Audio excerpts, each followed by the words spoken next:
Tengo todo, eres todo lo que necesito. I'm bringing you another update on Jonathan, Claudia, and the ministry in Camino de Vida in Mexico City. It is cold out here. It's minus 35. In Mexico City, it's a balmy plus 25 degrees. But something we have a lot in common with Camino de Vida is what they have been going through this past year, and that's COVID-19 and the many challenges it has brought to the ministry of Jonathan and Claudia. They now have 4 children, Damaris, Fernanda, Santiago, and Dara, the youngest. In a recent letter to Westgate, Jonathan writes, "The Camino de Vida Church is thankful for the year 2020, in spite of all its difficulties. We are the witnesses of the living word, and we are full of hope. We are a church on the path of life and on mission."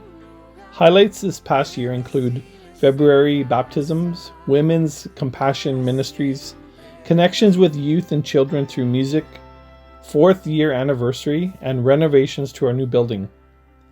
Jonathan shares these prayer requests so that we can join in prayer with him. We are in the second most violent area of Mexico City, where many people dedicate themselves to auto parts theft, the theft of wallets, drug trafficking, and extortion. We are in need of financial and in-kind resources to help those in the hospital and to maintain our current rent payment of our house and other expenses. We also face the challenge of preaching the gospel during a pandemic that has destabilized so many families. And now we are using different tools like social networks, including Facebook and watch parties, to share the message and adapt to these circumstances. Mexico City has been under complete lockdown, and with curfews in effect, people are only allowed to leave their houses for groceries or essentials. These curfews have created further unemployment, illegal activity on the streets, as well as much anxiety in the home. Pray for our families and their health. Many families have lost their jobs. Our church family is also suffering from a range of illnesses, which include cancer, asthma, and diabetes. Jonathan also tells of his thankfulness for all that they have accomplished at this time.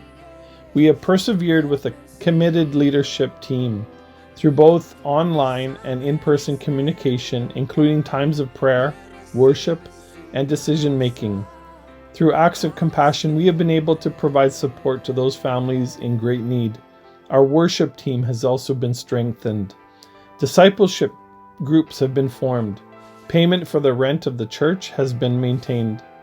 Renovations were possible, including new floor tile, the purchase of additional sound equipment, tambourines, and a donation of a battery for our worship ministry.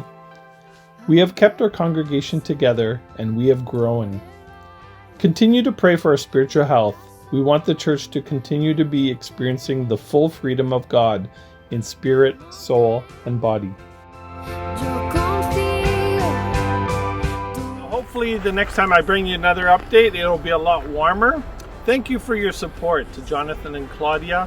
And you can support this ministry by your prayer and also by designating a portion of your offering to Camino de Vida Church.